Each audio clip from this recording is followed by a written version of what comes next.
Bonjour à tous et bienvenue dans cette nouvelle édition du journal du hardware. Aujourd'hui on est un petit peu pressé, j'ai pas eu le temps de faire grand chose, donc c'est pour ça, c'est un petit peu tout cassé, il manque des lumières, bon, c'est pas bien grave, on va faire avec. Enfin, ça n'empêche pas d'avoir un programme assez alléchant pour aujourd'hui. On va parler du coup de la perte de performance des processeurs de 11e génération avec des cartes mères B560, le fait que Alder Lake commence à avoir une date plus ou moins précise sur sa sortie, ainsi que quelques leaks de performance sur Dota 2. On parlera aussi des infos qui sont sorties récemment sur une potentielle sortie assez rapide des cartes Intel. Enfin, est-ce que c'est vraiment le cas? On aura bien sûr aussi les fast news et l'immanquable conseil de vie à la fin de la vidéo. Sur ce, dépêchez-vous de vous asseoir, on n'a pas vraiment le temps donc on est parti. Commençons par un gros sujet mis en lumière par Hardware Unbox dans l'une de leurs dernières vidéos. Parce que c'est assez important, surtout si vous avez un processeur de 11e génération ainsi qu'une carte mère B560. En effet, si vous avez opté pour ce chipset là, en fonction de votre carte mère, vous pourrez avoir des différences de performance des processeurs. Jusque là, rien de bien normal, c'est assez commun d'avoir des petites différences entre les cartes mères, mais sauf que là on parle pas de quelques pourcents, on parle de 30 à 50% en fonction de la carte mère et le CPU qui est posé dessus. Le problème qui se pose ici, c'est que Intel a des spécifications qui sont assez floues concernant les power limits à mettre en place sur les cartes mères. Si vous ne connaissez pas les power limits, on prend 2 minutes pour bien comprendre. Ce sont deux valeurs que l'on retrouve dans les CPU Intel. La première, plus généralement appelée PL1, permet en fait de définir le niveau de power limit qui correspond au TDP du CPU. Par exemple 65 watts chez Intel pour les puces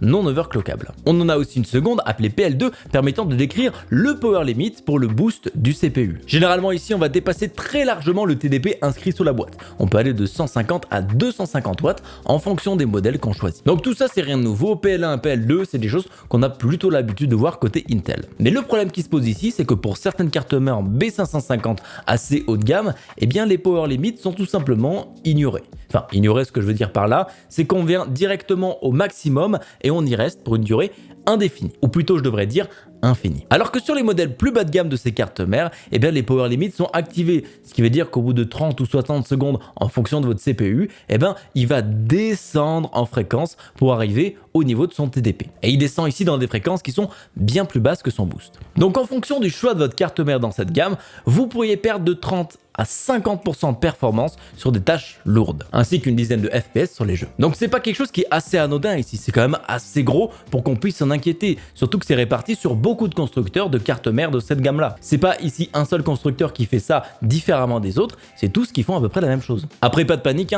si votre B560 a les power limits d'appliquer, c'est simplement un réglage à faire dans le BIOS. Mais dans le cas d'un utilisateur non averti qui monte simplement ses composants, active l'XMP et quelque chose comme ça, il va pas forcément aller se balader dans le BIOS pour chercher ce genre d'options. Parce que généralement sur le chipset 60 de Intel, on n'a pas forcément besoin de toucher à ces choses, surtout sur des CPU qui sont non overclockables. Donc au final, on peut se retrouver avec pas mal d'utilisateurs qui ont des performances qui sont moindres que celles qu'ils ont vues en review et sur lesquelles ils se sont basés pour acheter leur CPU. Et ça, c'est pas bon du tout parce que c'est pas clair. On s'attend à ce qu'on mette le CPU dans le socket, que là qu'on monte notre PC et ça marche exactement comme on veut. Et puis avoir un boost de performance sans payer plus cher, mis à part peut-être un ventirad pour améliorer le refroidissement, on dit clairement pas non. Donc pour moi c'est dommage et je suis d'accord avec Hardware Unbox sur ça, c'est qu'on a un manque de clarté à ce niveau-là. On achète une carte mère et au final, entre deux cartes mères d'une même gamme mais de prix différents, on va avoir des performances différentes.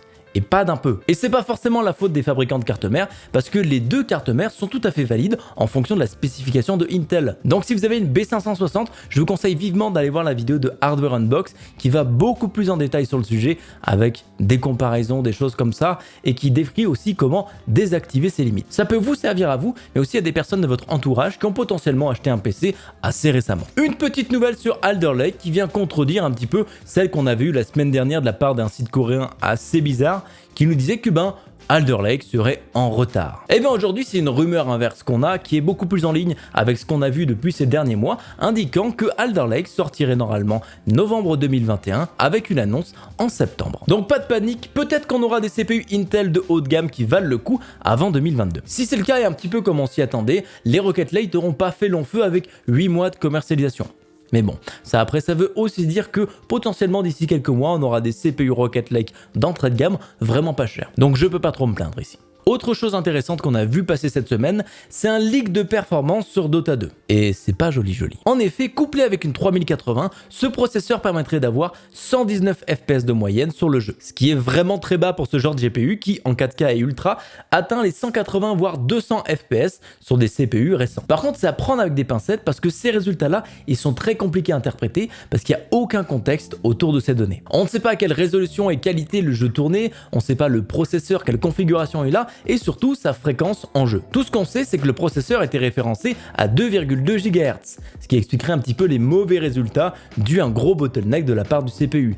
Mais encore une fois, on est sûr de rien parce qu'on n'a absolument aucune information. Comme on l'a vu la semaine dernière dans les news, les spécifications de Alder Lake indiquent qu'on aura un boost de 4 à 4,6 GHz, donc bien loin des 2,2 qu'on a ici. Donc c'est un petit peu un test bidon, je pense. Il ne faudra pas trop s'y baser dessus. Ça représente pas du tout les performances du CPU final. Et puis si c'était vraiment le cas, je pense que Alder Lake aurait été annulé il y a bien longtemps parce qu'une telle régression de performance est tout simplement impossible à voir dans ce domaine. Enfin, les i9 récents nous ont prouvé que c'était possible, mais après, pas autant non plus. Donc ne prenez pas peur si jamais vous voyez passer cette info, c'est pas représentatif du produit final. Après, on n'est jamais à l'abri d'une mauvaise surprise, mais bon, ce serait quand même un petit peu gros là. En fin de semaine dernière, on a eu des informations plutôt croustillantes sur une potentielle sortie de GPU Intel via un tweet qui proposait une offre d'emploi. Mais ce qui nous intéresse, c'est pas forcément l'offre d'emploi, ça on s'en fout un petit peu, même si 144 000 à 233 000 euros de salaire, ça fait quand même saliver.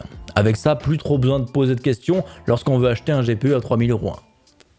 Ça part. Cette offre était aussi accompagnée d'un petit message. DG2 arrive très bientôt, ça va être excitant.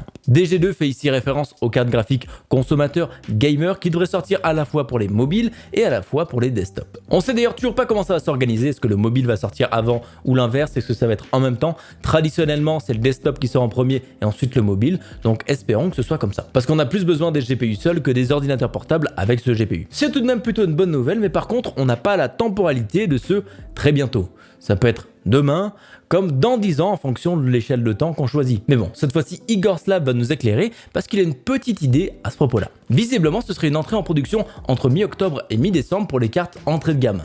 Après mi-décembre, on commencera à produire des cartes qui sont plus haut de gamme de chez Intel. Donc ça arrive pas bientôt du tout. On a plus de 6 mois pour commencer la production. Dans le meilleur des cas, on devrait avoir des cartes entrée de gamme début janvier, parce qu'il faut à peu près 3 mois pour lancer le processus de commercialisation et d'avoir des stocks suffisants. Quant aux cartes plus haut de gamme, ça arriverait aux alentours de mars ou avril, ce qui fait assez tard au final parce qu'on a presque un an à attendre. Donc n'attendez pas les cartes graphiques Intel pour cet été. Ça aurait été exceptionnel et un très bon timing, mais du coup, ce sera pas avant 10 mois quoi. Je sais que vous êtes déçus, mais moi aussi. Je m'étais dit, maman, cet été, on va faire tellement de benchmarks, mais en fait non.